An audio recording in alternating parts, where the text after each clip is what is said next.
Hello, everybody. Welcome back to the show, Science Facts and Fallacies, episode 208. My name is Cameron English. I'm your host, as always, joined by the one, the only, Dr. Kevin Folta. What's going on, Kevin? How are you? Well, hanging in there by a thread. I did 6 talks this week and traveled to Saskatoon and back. Oh, you betcha.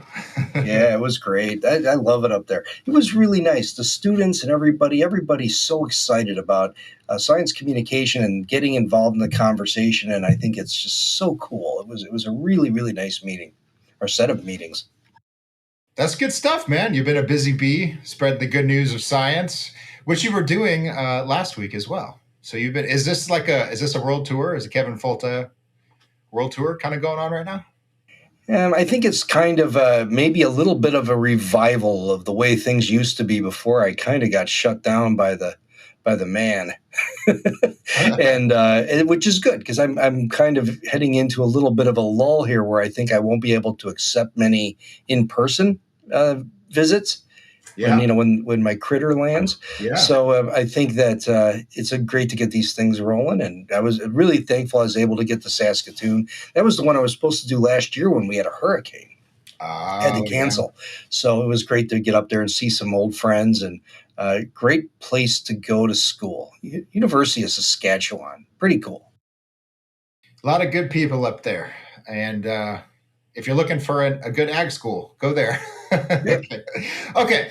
Well, with that out of the way, let's jump into our stories for the week, Kevin. So first up, Europe's precautionary hypocrisy, allowing untested bug-based food while banning safe GM crops and pesticides. Always loving what Europe's doing. Next up, The Guardian cites shocking statistics from environmental groups claiming increasing dangers from pesticides. Here's why they are wrong yet again. And finally, U.S. public health officials scramble to restore trust in science and vaccines after 2 years of COVID controversies. Back to the COVID stuff yet again, Kevin. It's going to be very exciting. Okay, but first up, let's talk about this Guardian story. This is actually an article that I wrote originally for the American Council on Science and Health. I think this was like last October or something. So GLP is reviving it as one of their greatest hits, I think. But anyway, so last October, Friends of Earth Europe came out with what they called a pesticide atlas. I haven't heard that term before. I don't know if that's a thing or not, but they claimed in this document that global pesticide use has increased by 80% since 1990. Total nonsense, as we'll explain in a minute. But then they started talking about pesticide poisonings, killing something like 11,000 people and causing millions upon millions of cases of poisoning all around the world. And so the Guardian, as they typically do with these issues, hyped it up. They exaggerated it. They basically reprinted what Friends of the Earth told them to print in so many words. And I just went through, and this is what I encourage everybody to do. I'm sure a lot of our listeners already do this, but if you don't already, if you read a newspaper article and they say study says X, new report finds Y, what have you, always click the link. And if they don't provide a link to it, try to Google it and find it, because I want to say, and this is an unscientific calculation, I want to say like 78% of the time, they're not telling you what that resource says. It's really bad. The media, when it comes to science and health reporting, is just sloppy and in some cases dishonest, if I'm going to be blunt about it. But I would always encourage that, because there's just a lot of information they leave out that's very important for you to be aware of. So I'll stop there, Kevin. I could rant for the next 30 minutes or so about this, but what was your thoughts on this? As an agricultural scientist, you deal with this almost every day. So, well, I really was glad to see this, because for me, this is a confusing issue where different statistics are frequently conflated to tell the story that the person telling it wants to tell. And so one of the big thoughts on this particular article is when you talk about, well, the amount of pesticides has increased. Okay, well, what is a pesticide? It's insecticides, fungicides, antimicrobials, herbicides, anything that you're killing something with or killing a pest, right, is a pesticide. And so while the things that we usually think of as having more acute toxicity in animals, like insecticides, have actually gone down in use, You see other things like herbicides going up in use because there's more acres of control with a relatively low toxicity herbicide. So it's the idea of they'll say we dump so many kilograms of pesticide. Well, a big part of that is a relatively innocuous compound. The other thing that they'll talk about and frequently skew is, well, you're using fungicides, or there's fungicides around. Fungicides nowadays you can acutely target aspects of fungal metabolism that are not present in animals and plants or bacteria. And that's really cool because now you selectively can target fungi with a very potent inhibitor. And these are great because you put ounces on per acre. So when they talk about increasing use, you're increasingly using things that are very innocuous and extremely targeted. So that's the other really important element of this. The other way in which this is frequently misused is by talking about the total number of kilograms, which really ties in with what I talked about before. Most of that is a relatively innocuous compound that's being used as an herbicide, whereas the insecticides get better and better, or lower and lower in terms of their amount. And the other important number to think about is what they call environmental impact quotient, IEQ, right? Or EIQ. This is where you're using compounds which ultimately environmentally have less impact.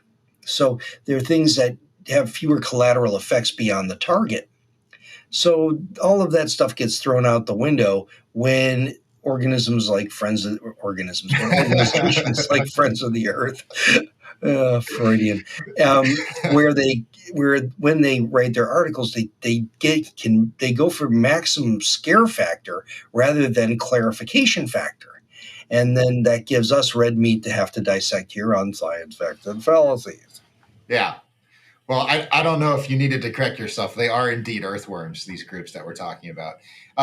So there's a couple things I want to add. That was all really important. Just to say, adding together the amount of product that's applied in a given year, it doesn't tell you anything. It's kind of like saying, use of prescription drugs, I don't know, quadrupled over the last 3 years or whatever. It's like, well, yeah, no duh, because everyone was taking a vaccine, right? That doesn't tell you anything meaningful about public health or medicine or the risk that people face because you just have so many things mixed together. But I went and looked up pesticide use statistics from the Food and Agricultural Organization for the United Nations, and they're reasonable estimates, but they track this pretty good. And what you can do is you can play with different variables.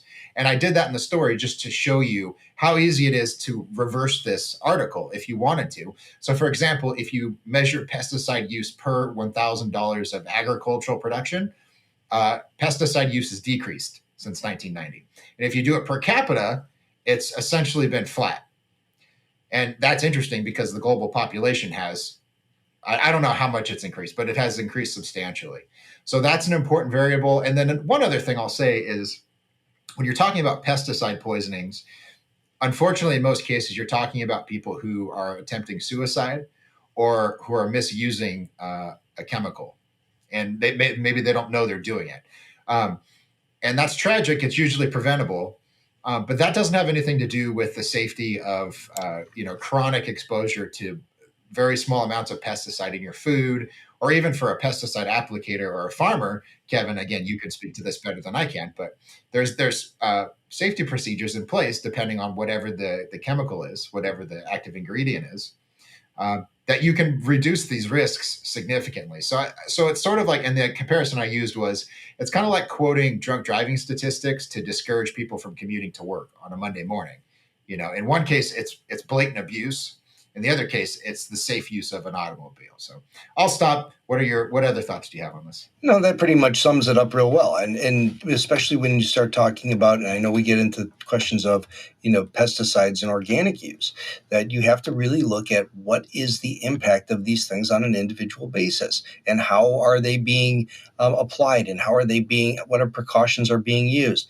To just talk about pesticides as a overall group of compounds is really disingenuous. And I think I even talked about it. I commented on an article today that 99% of the pesticides you consume come in from food because plants are protecting themselves with antimicrobials and antifungals and anti-herbivory compounds. So there's a lot of things that are there that anytime you see the word pesticide being used in an inflammatory context, it's good to really, tune your resolution on that and see if you can figure out what they're really talking about. Yeah. Yeah. That's one of the buzzwords like industrial farming or factory farming, terms like that. Okay. So let's move on. Let's talk about Europe. This is a strange continent, Kevin. Like the more we talk about Europe, the weirder it gets. So tell us about this story dealing with insects in our food supply. Well, and then the precautionary principle, right? Which I thought would be, I was reading this and I started thinking it was principle spelled right, or principle, I always get that wrong. But I was starting to think that the precautionary principal would be like a kick-ass comic book character, like the headmaster of the school that doesn't let anything happen.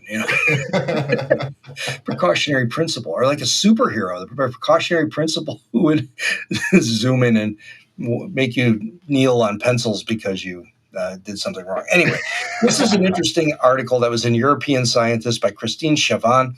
And what she talks about is this hypocrisy that's there in the precautionary principle, which is this idea that we shouldn't do something if there's some potential perceived risk. And those of us in science know that risk is involved in everything you do, whether you drive a car or walk down a flight of stairs. Everything has some finite amount of risk. In Europe and in the EU, they really lean on the precautionary principle as a means to defeat good ideas. and this is what's so funny. Like genetic engineering has been essentially defeated by the precautionary principle, whereas citizens and activist organizations can lean on politicians to invoke this kind of get out of progress free card where they can shoot down a good idea like, should we allow genetically engineered corn? Or new varieties of genetically engineered corn, or gene editing. Right, this has been shown as in the European Court of EU Court of Justice to be an unacceptable technology, whereas mutagenesis is just fine. We talked about this before. Now here they apply precautionary principle, or they don't apply it. They are willing to throw precaution to the wind if it's kind of a sexy, groovy topic that the unwashed, barefoot baguette eaters will really love. Right, and then here we go. So, the idea of eating bugs. Now, I can get behind this in some ways. That insects are an excellent source of some vitamins and minerals and amino acids and nutrients and all this good stuff, and that you can grow an awful lot of them on minimal resources. And so you can create a lot of calories in insects. And the idea of using insects as animal feed is really gaining traction. That to be able to feed chickens, well, they'll eat insects anyway. They'll eat a whole damn mouse. It's pretty wild to see that happen. They're dinosaurs, they don't care. The idea of using insects as animal feed is really gaining traction, and it's seeming to be more and more exciting, especially in milling things like crickets and whatever else into flowers and into products that can be processed into animal food for hogs and beef, that kind of thing, as a supplement. And it seems like that's getting a little bit of traction. The main ones are things like cockroaches, locusts are a real popular one, crickets, mealworms. It's got meal right in the name, right? So taking these things and getting them built up to speed so that they're able to be grown and processed with minimal resource input is a really sexy idea. There's even a startup company that has identified what are the amino acid deficiencies in insects and then correcting them using genetic engineering. Now, that'll be forbidden. That gets the butterfly label, ironically. Don't eat the butterfly larvae because it's so. Essentially, though, the EU is excited to look the other way on this, and it doesn't seem that they're too excited to regulate this in any particular way. Yet, let alone, it's a much more haphazard discipline than a very carefully studied, constructed, and well-regulated genetically engineered seed. In fact, they're looking now to import products from a company called Cricket One, a Vietnamese company that's making crickets into flour. And the idea here is that you can mill this into your baguette and enjoy that. And the problem is there's lots of potential downsides to eating insects that are potential risks and maybe small, but certainly more risky than genetically engineered crops. Yet EU officials are excited to look the other way. Yeah, it's strange, Kevin. It's one of these buzzwords, I think, like edible insects. It's like organic or regenerative or these other terms we talk about. It just seems that even though they're demonstrably worse for the planet and worse for you, maybe that's not quite true with insect farming, but in terms of worse for the planet. But there's some clear downsides, as you were saying, and it just seems that these are just totally irrelevant. And I want to go to a 2019 study. This is in PLOS One. European scientists cited this, so I wanted to go look it up because I don't want to be reactionary in the sense of going bugs. Those are gross. Like bugs are bad. So I really wanted to see what some of the literature said. So this is a review of some of the studies that have been done on insect farming, and they write that our research indicates the important role of these insects in the epidemiology of parasites pathogenic to vertebrates. And then they go on to say it suggests that edible insects may be the most important parasite vector for domestic insectivorous animals. And then they go on to say future research really needs to nail down and figure out how to do this safely if we're going to do it. So, again, to go back to the precautionary aspect of this, it's just so strange to me that Europe would either look at this research or totally ignore it and go, oh, this is good. Let's move forward with this, right? It seems like, and maybe this isn't precaution, it's just sensible regulatory policy to say, we're going to make sure before we upend our entire food supply chain, that we're going to figure out that we can do this safely, right? Am I crazy on that, Kevin? No, I think you're exactly right. But my comeback to that is the same thing I would be saying to somebody who would say we shouldn't have gene edited crops is, well, let's do it, but let's be very careful. I mean, let's find facilities where we can raise insects in ways that won't have these fungal infections, because that's just one of the big problems. Bringing in pathogenic fungi and other issues on insects is one part of it. The other issue is potential allergies, right? I mean, we know that you produce novel proteins in insects. People have even allergies to dust mite feces, which is not an insect, it's an arachnid, but nonetheless, we know that there are things that are produced in insects that are immunogenic with humans. The other big important one is chitin. So chitin. Chitin is the typical component, the major structural component of the exoskeleton of insects. And chitin can induce a lot of interesting responses in plants, but also has been shown to potentially be pro-inflammatory in animals, also in mammals, by the way, but also potentially carcinogenic. And I would say there's greater evidence for participation of chitin in immune response and eventually potentially cancer as more than glyphosate. Yeah, I knew you were going there. I would almost guarantee it. And then the other, because that's kind of become my yardstick lately for things people want to do is, how does this compare to something everybody hates? Yeah. And so the other part about this is that crickets are naturally high in cyanide at about 5 milligrams per kilogram, which isn't very much. It's a pretty low amount. But if you said you had 5 micrograms per kilogram, that would be unheard of if it was a farm chemical. So it's again the hypocrisy of picking and choosing the sexy and cute aspects of sustainability versus ignoring the things that are truly sustainable and even vilifying those things. And this is why we got to keep working on it. And why I'm going to start the non-cricket project. It's going to have a butterfly on it's going to be the same label, but with an X through the butterfly. Right. Or like a cricket with a smile on his face, Yeah. Do not eat me. Yeah. Yeah. They'll do the Chick-fil-A thing where they'll have a dancing cricket as their mascot, like Chick-fil-A is a cow, I think, right? Like eat more chicken. Anyways. That's right. Well, the other aspect of this too that's important is that when they talk about replacing plant flour with cricket flour, animals have different amino acid composition than plants. And one of the reasons that we have to eat lots of plants is to get those amino acids that we don't synthesize. And so, go back to the whole idea of different aromatic amino acids and a couple others that we need to get from plants that if we're eating insects, we're going to have to still get those amino acids from somewhere. So it doesn't leave the plants off the hook. Yeah, very good point. One other thing I want to say, just in passing, before we move on to our last story, and European scientists covers it. They point out that one of the arguments for adding this stuff to the food supply is, well, they do it in Asia and Africa, so it's not that big of a thing. It's the ick factor, right? It's this cultural bias that you have against eating insects, and you just need to get over that. And they point out that they're based in France, but they say, Europe has an established food culture where there's certain things that are acceptable and there's certain ways of doing things. And it's okay for us to have that.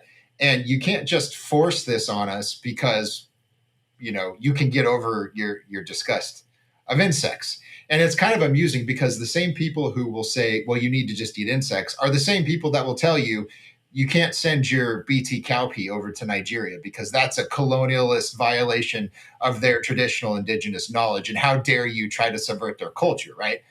So it's the same sort of hypocrisy. And I just wanted to point that out in passing. It just amuses me that these people will say, listen, we want to utterly change everything you eat because it's good for the planet. So how dare you, just do what we tell you. Always drives me nuts. How dare you? How dare you?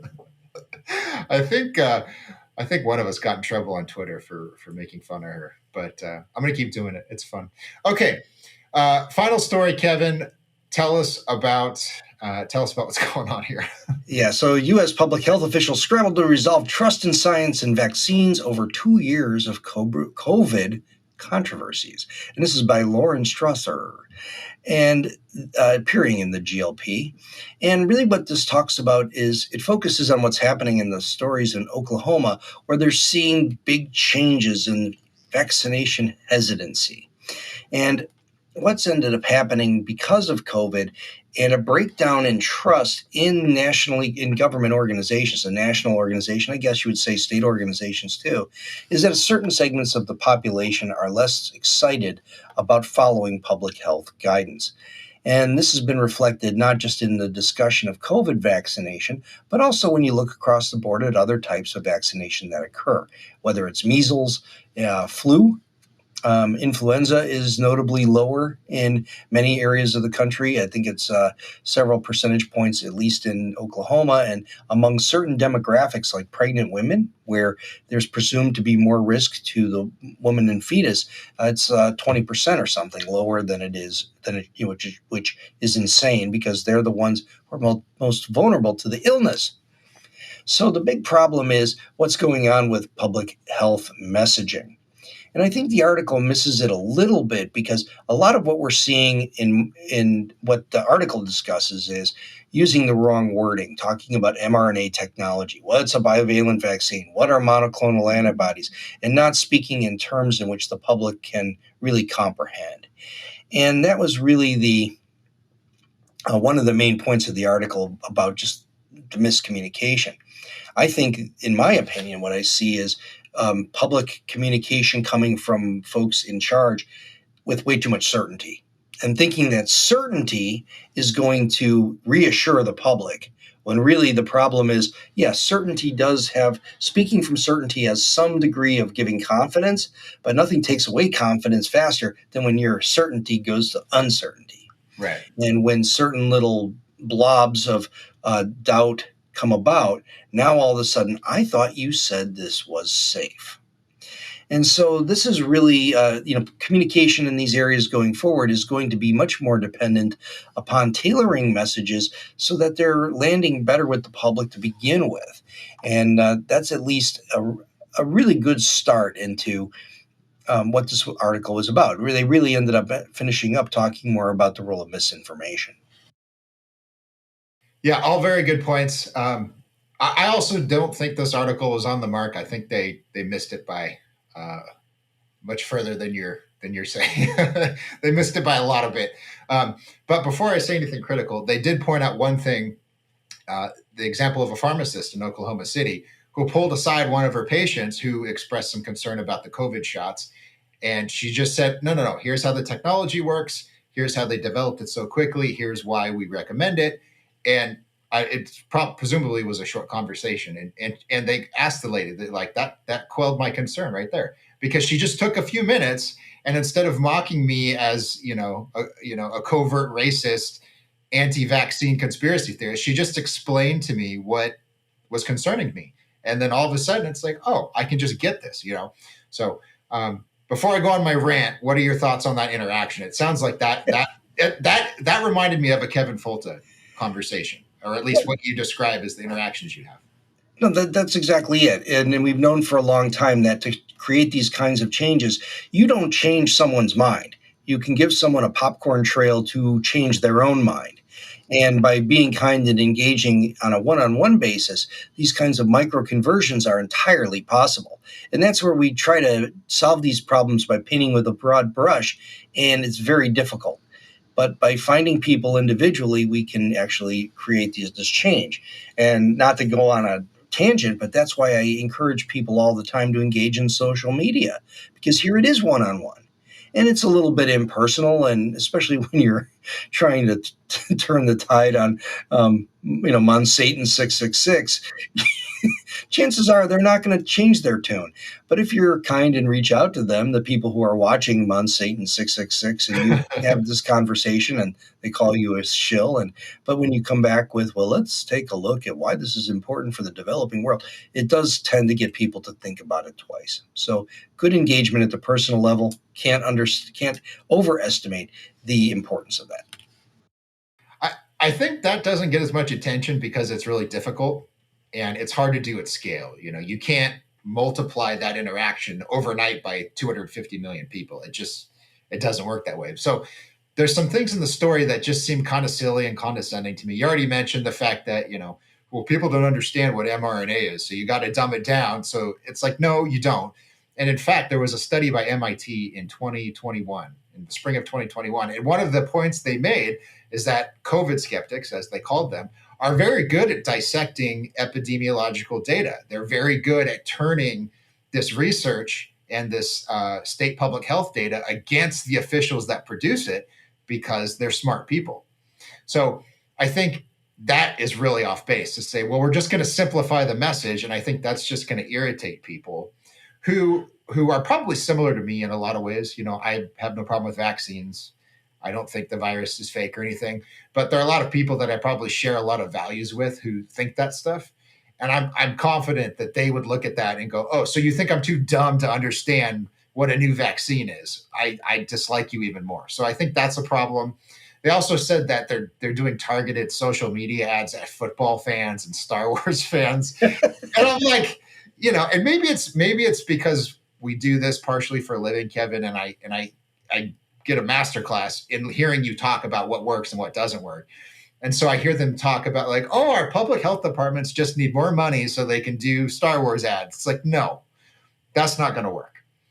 Again, I'll stop jumping here before I keep ranting. No, I think you're pretty much on the money there. No, I think most of this was a discussion of things that people are reacting to and not reacting to in the messaging.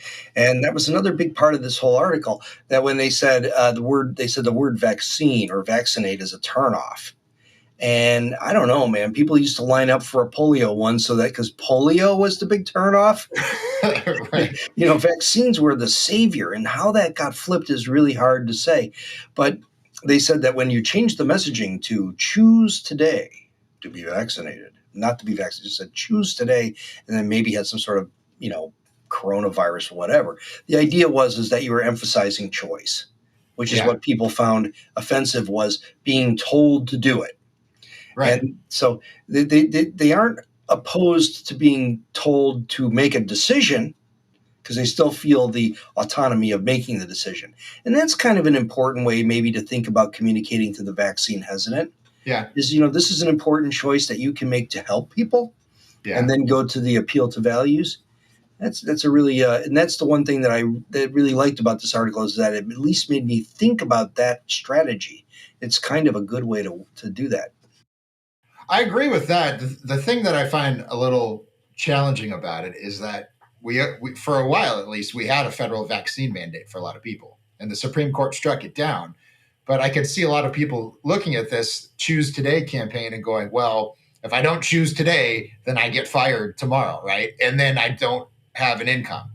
And that was a problem for a lot of people. So that's the other complaint I have about the article is it's a kind of a tone deafness, no disrespect intended, but it's tone deaf. There's no reflection on, like, did we put a policy in place that may have alienated people? Did we say anything and then contradict ourselves 4 times? Like, there's no analysis. And again, I have to say this, I'm sorry. I've brought this article up. This is from NPR, June 1st, 2020. And before I quote this story, recall what the world looked like. Everybody's locked down. You can't go to work. You can't go to school. You can't go to church. You can't even go to your mother's funeral because this virus is so deadly and it's going to wipe you out. And again, at that time, I understood that message. But NPR says, and they're quoting an open letter by a bunch of public health officials who are saying it's okay to go out and protest in support of Black Lives Matter at this very moment. So they write, the risks of congregating during a global pandemic shouldn't keep people from protesting racism, according to dozens of public health and disease experts who signed an open letter in support of the protests in June 2020. And then the letter itself says white supremacy is a lethal public health issue that predates and contributes to COVID-19. Local governments should not break up crowded demonstrations under the guise of maintaining public health. So, listen, I'm not here to argue about politics or to argue about that issue. But I mean, really, like at the start of a pandemic, you've told everyone under pain of penalty in some cases, don't leave your homes unless you want to go do this one thing that we find politically acceptable. I don't know what to say, Kevin. Like, if you can't look at a message like that and understand how destructive that is of public trust, I can't help you. That can't continue.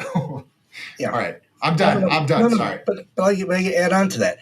When Jim Jordan, who I'm no big fan of, was grilling Fauci that day, and he said, Dr. Fauci, how is it, should people be allowed to congregate around these protests? And he said, yes, they should.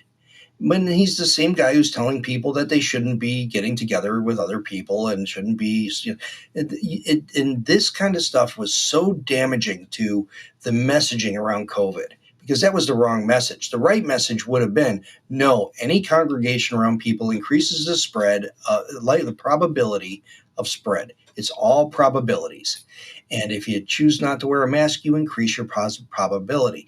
If you choose to gather inside with other people who are yelling and screaming, you're raising the probability. If you're outside and you're in a large group, especially a vocal group, you're raising the probability. So the best thing right now, at a time of public, find other ways to get your important protest message across that do not involve gathering with people.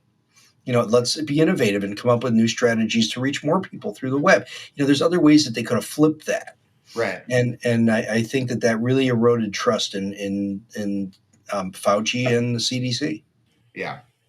So nothing else to say, I suppose. I've just noticed, because I've read multiple articles like this, and they always come down to there's misinformation everywhere. There's so much. It's like, yeah, that's true. We understand that. RFK is all over Twitter, and Mike Adams knows how to manipulate newsletters to attract people to his websites. I get that. And that's a problem. That's one of the reasons this podcast exists. But there's just no ability to analyze things that were done wrong. So I guess that's the takeaway. It's like, address everything, please, because it's so obvious, But Sure. Well, but this is where I want to make my mark in the next couple of years, is how do we revise our strategic communication and not make these missteps? And that when a crisis hits, how does crisis communication at the government level have to respond in ways that are a little bit more precautionary with respect to certainty? Because nothing breaks trust faster than a certain statement that ends up being not as certain. And so how do we hone our language that way? It's not by dumbing it down. It's actually by smartening it up on the side of the messenger, rather than dumbing it down for the recipient. Make the messenger a little bit sharper in saying what they say and what they mean. And you got to have public, whoever is running the show, the next, Fauci or whatever is going to happen. Excuse me. You have to have somebody it doesn't matter how many scientific credentials they have. You need to have somebody who knows not to put their foot in their mouth, because that's the problem here. It isn't a lack of science. It's a lack of public trust.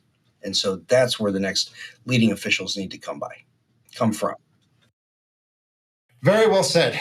Very well said. This is why you do a podcast with a science communication expert. Why you do the podcast with science communication experts. Yeah, we've talked about having a third co-host on one of these upcoming episodes. Yeah, no, I just slip into it here and there. No, very good. It's actually really, really good that we brought up this last topic, because I think it's so important and really emphasizes and underscores. Actually, all of our articles today really underscore why it's so necessary for everybody to be involved in the conversation and do so in a way that works. I'll stop there. Good stuff, everyone. Thank you so much for joining us. As always, we'll be back next week with episode 209.